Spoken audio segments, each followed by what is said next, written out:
Hello student, welcome back. Student, आज जो हम पढ़ेंगे क्लास 9th स्टैंडर्ड के चैप्टर नंबर 1 के बारे में पढ़ रहे हैं। और स्टूडेंट, इसमें क्या है, हमने बहुत सारे ऐसे टॉपिक है जिसको कवर कर लिए हैं, उसको बता दिया गया है। आपको लाइव क्लास भी स्टार्ट किया गया है। आपकी संभवतः संडे को भी लाइव क्लास निश्चित है 8 बजे से 9 बजे तक। जल्द ही आपको बीच में भी बताया जाएगा। तो स्टूडेंट, आज का जो टॉपिक है इसके बारे में पढ़ने से पहले आपसे रिक्वेस्ट है कि वीडियो को अच्छे से पहले आप ध्यान से समझ लीजिए, फिर आपको जो नोट्स दिया जाता है उसको आप नोट कॉपी में लिखें। तो स्टूडेंट, यहाँ पर जो लेसन नंबर 1 चल रहा है, दी फंडामेंटल यूनिट ऑफ लाइफ, जीवन की मौलिक इकाई, इसके जो नेक्स्ट टॉपिक्स के बारे में आज हम पढ़ेंगे, सेल मेम्ब्रेन और plasma membrane. Cell membrane, cell membrane और प्लाज्मा मेम्ब्रेन। सेल मेम्ब्रेन और प्लाज्मा मेम्ब्रेन। अगर स्टूडेंट इसको हम देखें तो हिंदी में इसको बोलते हैं कोशिका कला या प्लाज्मा झिल्ली। कोशिका कला या प्लाज्मा झिल्ली। कोशिका कला या प्लाज्मा झिल्ली। अब देखिए स्टूडेंट, यहाँ पर जो सेल मेम्ब्रेन होती है, सेल मतलब जो कोशिका होती है, मेम्ब्रेन मतलब उसके ऊपर जो परत होती है, जैसे हम सबके ऊपर परत होती है वैसे जो कोशिका होती है, कोशिका के ऊपर कुछ परत होती है। और प्लाज्मा जो होती है, कहने का मतलब जो उसके अंदर में होती है, इंटर इन और बॉडी, उसके ऊपर जो परत होती है उसके बारे में हम बात करेंगे। सबसे पहले स्टूडेंट, अगर हम बात करें तो जो कोशिका झिल्ली होती है, कहने का मतलब जो प्लाज्मा मेम्ब्रेन होती है, और यहाँ पर जो कोशिका कला होती है, सबसे बाहरी परत होती है। जैसे सपोज दैट ये आपकी लेयर होती है, ठीक है, जैसे ये परत है तो ये सबसे बाहरी परत है, और इसको हम मध्य परत बोलते हैं और इसको आंतरिक परत बोलते हैं। अब जो सबसे बाहरी परत है इसको हम बोलते हैं एक्सटर्नल लेयर, या इसको तो इंग्लिश में बोलते हैं एक्सटर्नल लेयर, और यहाँ पर जो साइंस में बोलते हैं एक्सोथर्मिक लेयर।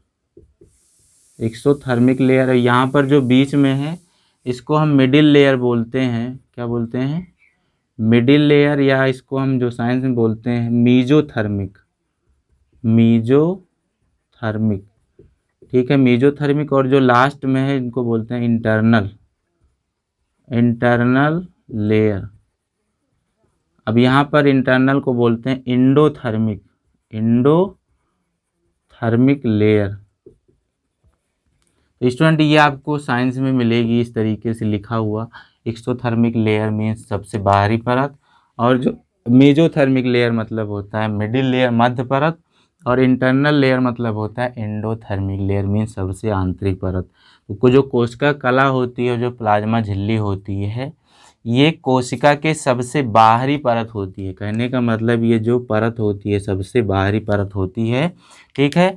और ये जो होती है हमारे एनवायरनमेंट में अवेलेबल, जो बहुत सारे ऐसे क्या होते हैं पर्यावरण में अलग अलग प्रकार के जो घटक होते हैं, जो कहने का मतलब पदार्थ पाए जाते हैं, उसको अंदर आने से और बाहर जाने से, कहने का मतलब जैसे कि अंदर आ रहा है और बाहर जा रहा है, उसको आने जाने के लिए ये जो कोशिका कला या प्लाज्मा झिल्ली होती है ये इसके लिए हेल्पफुल होती है, ठीक है। तो इन पदार्थों की जो गति होती है इनको रोकने के लिए भी जो होती है ये हेल्पफुल होती है, और इनको लोकोमोशन देने के लिए, one place to another place में जाने के लिए ये जो कोशिका कला होती है ये हेल्पफुल होती है। अब देखिए, जो कोशिका कला जो होती है इन सारी क्रियाओं को, कंडीशन को, इसीलिए कोशिका कला या प्लाज्मा झिल्ली बोलते हैं, क्योंकि इसका काम होता है पर्यावरण में उपस्थित जो घटक होते हैं उन घटकों को हमारे कोशिका कला या प्लाज्मा झिल्ली के अंदर जो पाए जाने वाले मैटर होते हैं, जो घटक होते हैं, उसमें आदान प्रदान होता है। क्या होता है? आदान प्रदान होता है। तो इसमें जैसे एग्जाम्पल्स में अगर हम देखें तो एग्जाम्पल्स में स्टूडेंट लिपिड होता है, ठीक है, इसको लिपिड को हिंदी में लिपिड ही बोलते हैं, ठीक है। और इसमें प्रोटीन आते हैं। क्या आते हैं? प्रोटीन जो होते हैं। अब ये इन दोनों चीज़ों से मिल करके ये प्रिपेयर्ड हुए रहते हैं। क्या हुए रहते हैं? बने होते हैं। तो ये आपको पता होना चाहिए कि जो यहाँ पर सेल मेम्ब्रेन होती है, जो प्लाज्मा मेम्ब्रेन होती है, किससे मिलकर बनी होती है? लिपिड्स, प्रोटीन से, ठीक है। तो इन सारी चीज़ों के बारे में ये बनी होती हैं। तो अब देखिए स्टूडेंट, अगर हम फंक्शन देखें तो फंक्शन हम नेक्स्ट वीडियो में पढ़ेंगे। तो इस तरीके से स्टूडेंट आपको यहाँ तक अच्छे से इसको पढ़ना है। एनीवे इसमें आपको कोई डाउट है तो आप कमेंट कर सकते हैं। और स्टूडेंट अगर आप नए हैं, अभी तक हमारे चैनल को सब्सक्राइब नहीं किए हैं, तो लाइक शेयर एंड सब्सक्राइब जरूर करें। तो स्टूडेंट फिर मिलते हैं नेक्स्ट वीडियो में, तब तक के लिए